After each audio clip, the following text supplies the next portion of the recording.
دنیا بھر کے مسلمانوں کے لیے سب سے بڑا اور طویل مدت سے متنازع جو ایک جنگ تھی یا جھگڑا تھا وہ فلسطین کی آزادی کا معاملہ تھا۔ شاید پاکستانیوں کے لیے کشمیر کی آزادی سے بھی پہلے فلسطین کی آزادی کا معاملہ ہمارے زیادہ جذباتی لگاؤ کا باعث تھا، اور اس مسئلے کا بظاہر ایک بڑی خونریز جنگ کے بعد اب ایک ایسا حل پیش کیا گیا ہے جس کے حوالے سے ابھی تفصیلات مزید سامنے آنی ہیں، مگر یہ حل بھی امریکی صدر ڈونلڈ ٹرمپ کی طرف سے آیا ہے۔ 20 نکاتی ایک فارمولہ ہے جو کہ امریکی صدر نے پیش کیا ہے، اور بڑی تعداد میں مسلمان ممالک پاکستان سمیت اس کو خوشائن قرار دے رہے ہیں۔ معلوم نہیں مسلمان ممالک کا اس میں کیا کیا رول ہوگا، مگر پاکستان کے وزیر اعظم کی طرف سے، فیلڈ مارشل کی طرف سے بھی صدر ٹرمپ کے اس فارمولے کو خوشائن قرار دیا گیا ہے۔ اب سے کچھ دیر پہلے ہی deputy prime minister Ishaq Dar نے بھی ایک پریس کانفرنس کے اندر اس بات کا اعادہ کیا ہے کہ وہ امریکہ کے ساتھ اس امن فارمولے کی کامیابی کے لیے کوشاں رہیں گے، اور ایک مشترکہ بیان بھی آیا ہے دفتر خارجہ جارڈن، یونائٹڈ عرب امارات، انڈونیشیا، پاکستان، ترکی، سعودی عرب، قطر اور ایجپٹ کی طرف سے، جس میں انہوں نے اس فارمولے کو ویلکم کیا ہے۔ اب اس فارمولے میں ہے کیا، اور یہ کتنا قابل عمل ہے، اور کیا اس سے دو ریاستی حل کا جو ایک مقصد تھا مسلمان اور عرب ممالک کا، کیا وہ پورا ہو جائے گا؟ اسی حوالے سے بات کرنے کے لیے آج ہمیں اسلام آباد اسٹوڈیو میں جوائن کیا ہے سینئر جرنلسٹ اور تجزیہ کار جاوید رانا نے، اور ہمارے ساتھ امریکہ سے ہمیں جوائن کر رہے ہیں ٹیلی فون لائن پہ سینئر جرنلسٹ اور انالسٹ انور اقبال، اور کراچی سے ہمیں جوائن کر رہے ہیں اینکر پرسن، جرنلسٹ اور تجزیہ کار جناب زرار کھوڑو۔ بہت شکریہ آپ تینوں دوستوں کا۔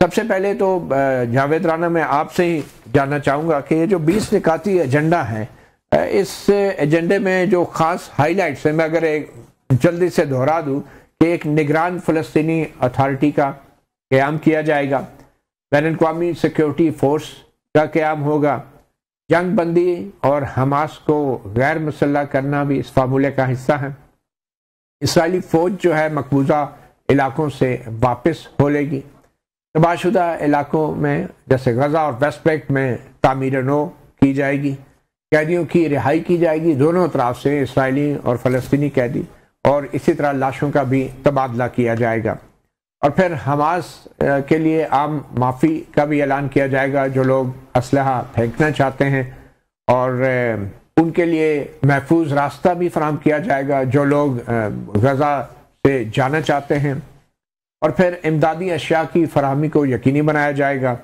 اور خصوصی معاشی زون کا قیام کیا جائے گا، اور اسرائیل اور فلسطین کے درمیان ڈائیلاگ کا آغاز کیا جائے گا۔ یہ سب کچھ کیسے ممکن ہوگا؟ رانا جاوید صاحب، آپ کے نزدیک صدر ٹرمپ نے اتنی خونریز جنگ کے بعد یہ جو فارمولہ پیش کیا ہے، آپ کو لگتا نہیں ہے کہ حماس کے لیے اس میں سب سے بڑا جو انسینٹیو ہے وہ تو جنگ بندی کا ہے، قتل و غارت کے ختم ہونے کا ہے، رک جانے کا ہے، تو کیا اب حماس کے پاس کوئی زیادہ آپشنز ہیں، یا اس پہ کیا اعتراض ہو سکتا ہے حماس کو؟ دیکھیں، ایک فرق صرف یہ ہے کہ ٹھیک ہے عارضی طور پہ فلسطینیوں کو تھوڑا سا ایک ریلیف مل جائے گا، لیکن حماس کو اسرائیل ختم کرنے کی کوشش کر رہا ہے 2 سالوں سے، وہ ختم نہیں کر سکے۔ موساد کے بقول یہ کوئی 500 کلومیٹر ان کی لمبی ٹنلز ہیں زگ زیگ میں، اور جو کام اسرائیل نہیں کر سکا 2 سالوں میں، کیا وہ کام جو مسلم ممالک ہیں وہ کر سکیں گے؟ اس کے اوپر بہت بڑا سوال ہے۔ اور دوسری بات یہ کہ کیا حماس اپنے آپ کو ڈسارم کرنے کے لیے تیار ہے؟ ابھی تک ہمیں جواب نہیں ملا، اور میرا خیال یہ ہے کہ وہ بہت زیادہ ہچکچاہٹ کا شکار ہے۔ اسرائیل کو تو انہوں نے انکار کر دیا، اور باقی جو مسلم ممالک ہیں وہ ان کو کس قسم کی یقین دہانی کروا رہے ہیں۔ حماس کی پوزیشن یہ رہی ہے کہ ٹھیک ہے ہم اقتدار میں نہیں رہتے، آپ فلسطینیوں کا ایک کنسنسس کے ساتھ ایک جو ہے انٹرم سیٹ اپ جو ہے بنا دیں۔ اب کیا وہ اس سے آگے جائے گی اور کہے گی کہ ڈسارم ہونے کے لیے تیار ہیں؟ اور اگر وہ نہیں کہتے تو نیتن یاہو تو بالکل تیار بیٹھا ہوا کہ کوئی کسی قسم کا بہانہ ملے اور وہ یہ کہہ دے کہ یہ ڈیل جو ہے میں اس کو ایگزیکیوٹ نہیں کر سکتا کیونکہ حماس جو ہے ڈسارم ہونے کے لیے تیار نہیں. تو میرا خیال یہ ہے کہ یہ ایکسپیکٹ کرنا کہ یہ ڈیل جو ہے کامیاب ہو جائے گی، یہ بہت بڑا کویسچن مارک ہے. اور سب سے بڑی بات یہ ہے کہ ہمیں پاکستان کو، ایجپٹ کو ہمیں فٹ سولجر کے طور پہ استعمال نہیں کرنا چاہیے کہ وہ کام جو اسرائیل نہیں کر سکا وہ پاکستانی فوج یا دوسرے کسی اسلامی ملک کی فوج جو ہے وہ کام کری. یہ ہونے والا نہیں ہے. میرا خیال یہ ہے کہ آنے والے دنوں میں پرابلمز آئیں گے، اس کو امپلیمنٹ نہیں کیا جا سکے. بہرحال اگر اقوام متحدہ کی امن فورس کا حصہ پاکستان بنتا ہے یا دیگر ممالک کی فورسز بنتی ہیں تو پھر اس میں تو سچویشن ڈیفرنٹ ہوگی. یہ کوئی امریکہ کی یا عرب کنٹریز کی فورس تو نہیں ہوگی. اگر اس میں یو این پیس کیپنگ اپنا کردار ادا کرتی ہے پھر تو صورتحال پاکستان کے لیے یو این پیس کیپنگ نہیں ہے. اصل مینڈیٹ کے اندر چونکہ ڈونلڈ ٹرمپ نے بہت کلیئر لکھا ہے کہ حماس کو ڈی ملٹرائز کرنے کی آپ کی ذمہ داری اگر وہ نہیں مانتے، اور اگر حماس ڈی ملٹرائز ہونے کے لیے تیار نہیں ہے، ڈسارم ہونے کے لیے تیار نہیں ہے، تو پھر وہ کہتے ہیں نتن یاہو جو کرنا چاہے کرے، میں اس کے ساتھ کھڑا ہوں. تو میرا خیال جو براڈر پکچر ہے ہمیں جس چیز پہ فوکس کرنا چاہیے وہ یہ کہ دیکھیں جو یہ بورڈ آف پیس بنا رہے ہیں، ٹونی بلیئر کو لے کے آ رہے ہیں اور غالباً وہ 5 سال مانگ رہے ہیں. عملاً ٹونی بلیئر جو ہے وہ گورن کرے گا اور جو مسلمان ممالک کی فوجیں ہیں وہ استعمال ہوں گی حماس کو ختم کرنے کے لیے. کسی بھی میرے خیال میں کوئی ایسا جنگ کا ماحول تو نہیں ہے. وہ مسلمان ممالک کی فورسز کی جو بات کی گئی ہے وہ پیس کے لیے ہوگی، کوئی جنگ کے لیے نہیں. ڈونلڈ ٹرمپ نے چونکہ کہا ہے کہ یہ ذمہ داری اب مسلمان ممالک کی فوج کی ہوگی کہ حماس کو ڈسارم کرے. اس لیے ہم دیکھیں پنچ لائن یہ ہے حماس کو ڈسارم کرنا ہے. باقی جتنے بھی سارے کے سارے پوائنٹس ہیں وہ میرا خیال اتنے زیادہ ریلیونٹ نہیں ہے. چلیں یہ ایک اہم نقطہ آپ نے اٹھایا ہے. اگر ذرا کھروڑ صاحب آپ کے نزدیک حماس کو ڈسارم کرنے کے لیے یہ ایک بین الاقوامی سیکورٹی فورس کا قیام کیا جا رہا ہے یا حماس کو کنونس کرنے کے لیے مسلمان ممالک کو بیچ میں انوالو کیا جا رہا ہے؟ ہنوز دلی دور است. جہاں تک ابھی ہم اس مرحلے سے بہت دور ہیں جب ہم سیریسلی بات کریں ڈپلائمنٹ کی آف ٹروپس، گو کہ وہ مسلمان ممالک کے ہوں، عرب ممالک کے ہو، یو این پیس کیپنگ ہو. جہاں تک یو این پیس کیپنگ کی بات ہے تو میرا خیال ہے جیسے رانا صاحب کا بھی اشارہ تھا تو ٹرمپ نے تو پہلے ہی بول دیا ہے کہ اس میں اقوام متحدہ کا کردار ہوگا صرف ہیومینیٹیرین ایڈز. چلے وہ اپنی جگہ چیزیں بدلتی رہتی ہیں. میرا خیال ہے کہ اس سے پہلے ہی بالکل جس طرح پچھلے جو بھی پیس ڈیل یا سیز فائر نیگوسیشنز ٹیبل پر آئی ہیں تو نیتن یاہو تو پہلے سے ہی سوچ رہا ہوگا کہ یار اس کو سیبوٹاج کیسے کریں اور حماس پر اس کا الزام کیسے ڈالیں. آپ اپنی ابھی دیکھا ہے کہ جیسے ہی وائٹ ہاؤس سے میں ان کی ملاقات ہوئی ٹرمپ کے ساتھ، اس کے بعد ہیبرو زبان میں نیتن یاہو نے ایک بیان دیا، ایک تقریر کی پیس ٹو کیمرا، جس میں بڑے واضح طور پر کہا ہے کہ جی ہماری فوج تو وہاں سے نہیں ہٹے گی، ہم کیوں ہٹے وہاں سے. اور کس نے کہا ہے فلسطینی ریاست قائم ہوگی؟ فلسطینی ریاست بالکل نہیں قائم ہوگی. تو آپ دیکھ سکتے ہیں کہ وہ تو ابھی سے ہی بیک ٹریک کر رہا ہے. جہاں تک امن معاہدوں کی بات ہے تو ہم سب اچھی طرح سے جانتے ہیں کہ کیمپ ڈیوڈ اکارڈز ہوئے تھے، اوسلو اکارڈز ہوئے تھے. اس کے بعد کیا ہوا؟ اس وقت جو ویسٹ بینک میں جتنا رقبہ فلسطینیوں کے ہاتھ میں تھا اس وقت اگر آپ اس کا موازنہ کریں آج کے ساتھ تو کیا کم تھا یا زیادہ ہے؟ آج تو آپ دیکھیں تو بیسکلی تو چائنا کٹنگ ہو رہی ہے ویسٹ بینک کی، بندوستان بن رہے ہیں جس طرح جنوبی افریقہ میں بنے تھے ایک زمانے میں. تو اسرائیل کا تو ہمیشہ ایس او پی یہی رہا ہے، ہمیشہ ان کی اسٹریٹجی یہی رہی ہے کہ بالکل معاہدے پہ سائن کر دیں، ہم کہیں گے ہماری طرف سے کوئی مسئلہ نہیں ہے، لیکن کرنا ہم نے وہی ہے جو ہم نے کرنا ہے. دوسری بات ہے کہ اسرائیل جس طرح کی ریاست ہے کیا وہ اگری بھی کریں گے کہ کوئی اور کسی اور ملک کے فوجی، بے شک وہ اقوام متحدہ کے امبریلا میں ہو، وہاں پر ڈپلوائے ہوں؟ اگر ہوں گے تو کیا وہ وائس رائے ٹونی بلیئر کے آرڈرز پر چلیں گے؟ مطلب بہت چیزیں اس وقت ہمارے پاس سوالات بہت ہیں، ہمارے پاس جواب بہت کم ہے. میرا تو خیال ہے کہ پہلے تو ہمیں یہ دیکھنا چاہیے کہ یہ جو پیس پلان ہے کیا یہ امپلیمنٹ ہو بھی سکتا ہے یا نہیں. کیا اسرائیل واقعی اپنی فوجوں کو واپس لے جائے گی؟ اور اس کے لیے کوئی ٹائم لائن نہیں دی، ٹائم لائن اسرائیل طے کرے گی. مگر اس میں کھروڑ صاحب ٹو بی فیئر یہ جو پلان ہے اس میں کہا گیا ہے کہ جو جنگی صفیں ہیں یہ اس وقت تک فریز رہیں گی، مطلب فورسز اپنی جگہ پہ رہیں گی جب تک مکمل مرحلہ وار واپسی کے لیے ضروری شرائط پوری نہ ہو جائیں، اور ضروری شرائط تو وہی ہے حماس کو ڈسارم کرنا. تو دیکھیں وہی ہے نا، اسرائیل کا ہمیشہ طریقہ رہا ہے کہ یو سیٹ امپاسبل کنڈیشنز. اچھا اگر وہ بھی مان لیں، دوسرے فریق وہ بھی مان لیں، تو پھر وہ کندھوں پر اپنے گول پوسٹ لے کے اور بھاگ جاتے ہیں کہ نہیں ہماری کنڈیشن اب یہ ہے.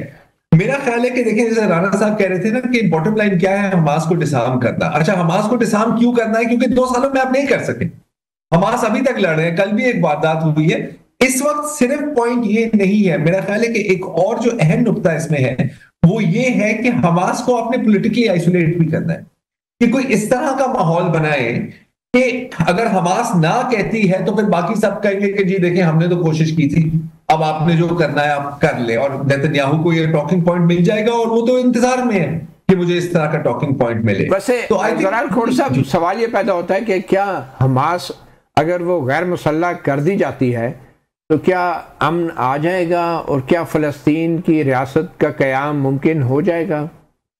نہیں دیکھیں، امن تو قبرستانوں میں بھی ہوتا ہے نا سر. کتنا امن ہوتا ہے قبرستانوں میں؟ دیکھیں امن اور انصاف میں بہت بڑا فرق ہے نا. امن شاید قائم ہو جائے اگر امن کا یہ مطلب ہے کہ ہر فلسطینی کے سر کے اوپر ایک اسرائیلی ڈرون گھوم رہا ہوگا یا ایک اسرائیلی بندوق ان کی کن پٹی پہ ہوگی. یہ بھی امن ہے لیکن انصاف نہیں ہے. جہاں تک ہم فلسطینی ریاست کی بات کرتے ہیں، اور آج کل آپ نے دیکھا ہوگا سوشل میڈیا پہ یہ بڑی کنٹروورشل بات بنی ہوئی ہے کہ وزیر اعظم شہباز شریف نے فلسطین 2 ریاستی حل کی بات کی اور ہم تو ایک ہی فلسطین کو مانتے ہیں. تو یہ ہمیں جاننا چاہیے، ہم سب جانتے ہیں کہ پاکستان کا موقف، تمام مسلمان ممالک کا موقف، اور میرا خیال ہے کہ دنیا کے دیگر ممالک کی اکثریت کا موقف ہمیشہ 2 ریاستی حل ہی رہا ہے. لیکن اس کی تھوڑی ہم باریکیوں میں تو جائیں. کس قسم کی فلسطینی ریاست؟ کیونکہ جو ہمارے ذہن میں جو 2 ریاستی حل ہے، یا میرے ذہن میں جو ریاستی حل ہے، وہ ہے پری 1967 کے بارڈرز، اور فلسطینی ریاست کا دارالحکومت ہوگا القدس میں، یروشلم میں. کیا یہ ممکن ہے؟ ہرگز نہیں. آپ نے ابھی بھی دیکھ لیا ہے کہ اسرائیل کو کوئی فرق نہیں پڑتا کہ باتیں کیا کی جا رہی ہیں، کس طرح کے معاہدوں پر دستخط کی جا رہی ہے، وہ گراؤنڈ ریالٹی کو چینج کر دیتے ہیں. چلیں ٹھیک ہے انور اقبال صاحب، میں آپ کی طرف آنا چاہوں گا. آپ کے نزدیک پاکستان سے خاص طور پہ بطور ایک اسلامی ملک، اور اگر کہیں کہ ایٹمی ملک، کیا توقع کی جا رہی ہے امریکی صدر کی طرف سے، اور کیا وجہ ہے کہ ہم ایک چیئر لیڈر کی طرح اس سارے فارمولے کو ویلکم کر رہے ہیں؟ اور کیا واقعی پاکستان اپنے فلسطین کے حوالے سے اپنے موقف پہ قائم ہے، یا اس میں آپ کو کچھ تبدیلی نظر آ رہی ہے؟ بڑے اہم سوالات کر دیا آپ نے. بات یہ ہے کہ اس وقت 2 چیزیں ہو رہی ہیں. ایک تو فلسطین کا جو مسئلہ ہے اس کو حل کرنے کے لیے تجاویز پیش کی گئی ہیں. دوسری طرف یہ جو ممالک ہیں 8 مسلمان ممالک، وہ ان کی کوشش ہے کہ وہ جو ٹرمپ انتظامیہ ہے اس کے جتنا قریب رہ سکتے ہیں رہیں، یا کم از کم اس کی مخالفت کرتے ہوئے نظر نہ آئیں. تو اس لیے آپ دیکھیں کہ جو ممالک اس میں شامل ہوئے ہیں ان کے رویے میں تھوڑی سی تبدیلی آئی ہے، کیونکہ اس وقت ایک فیلنگ کم از کم واشنگٹن میں یہ محسوس ہوتا ہے کہ ٹرمپ انتظامیہ کو ایک سخت اور انیلڈنگ قسم کی انتظامیہ کے طور پہ دیکھا جاتا ہے، اور کوئی بھی اس کے مخالف صفوں میں کھڑا ہونا نہیں چاہتا. ایک تو یہ بات ہوگی. دوسری بات یہ ہے کہ ٹھیک ہے حماس کو بھی ہونا چاہیے، پری 1967 والا فلسطینی کو ملنا چاہیے، لیکن اور اسی وجہ سے آپ دیکھیں مسلسل بار بار عربوں نے، فلسطینیوں نے جنگیں کی اور جنگ لوز کرتے رہے، اور اب وہاں پہنچ گئے جہاں جو کچھ مل رہا ہے وہ کچھ بھی نہیں ہے. تو کیا وہ اس پوزیشن میں ہیں کہ مزید لڑ کے اسرائیل سے کوئی کنسیشن لے سکیں؟ میں نہیں سمجھتا کہ اس پوزیشن میں، میں نہیں سمجھتا کہ ایران بھی اس پوزیشن میں ہے کہ ان کی مدد کرے اور وہاں آ کے لڑے، یا سعودی عرب کرے یا پاکستان کرے یا کوئی چاہتا بھی ہے یہ. تو ان کے پاس جو بھی مذاکرات ہوں گی، جو بھی بات چیت ہوگی، جو بھی حل نکالا جائے گا، تو اس میں جو لمیٹڈ آپشن ہے فلسطینیوں کے پاس، عربوں کے پاس، مسلمانوں کے پاس، اس کو مد نظر رکھ کے نکالا جائے گا. اور جو لمیٹڈ آپشن ہے اس میں ایک آپشن بالکل نہیں ہے، وہ آپشن یہ ہے کہ ٹرمپ انتظامیہ کی مخالفت کر کے اور اسرائیل سے لڑ کے کوئی کنسیشن لیا جائے. اس کے بارے میں میں پورے ابھی 8 دن رہا UNGA میں اور سب سے ملاقات ہوتی رہی, تو میرا خیال ہے کہ اس معاملے میں سب کے ذہن کلیئر ہیں کہ نہ ہم اسرائیل سے لڑ سکتے ہیں اور نہ ہم ٹرمپ انتظامیہ کی مخالفت کر سکتے ہیں.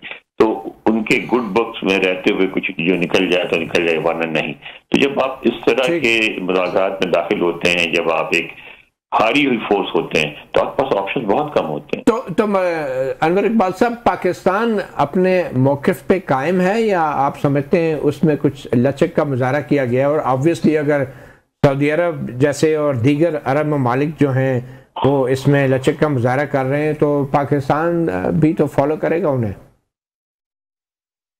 پاکستان اپنے رویے میں تبدیلی کے لیے تیار ہے اگر اس کو خود پاکستان کو بھی ایک بہتر ڈیل ہوتی ہوئی نظر آئے جس میں فلسطینیوں کا بھی بھلا ہو, پاکستان کا بھی بھلا ہو کسی حد تک.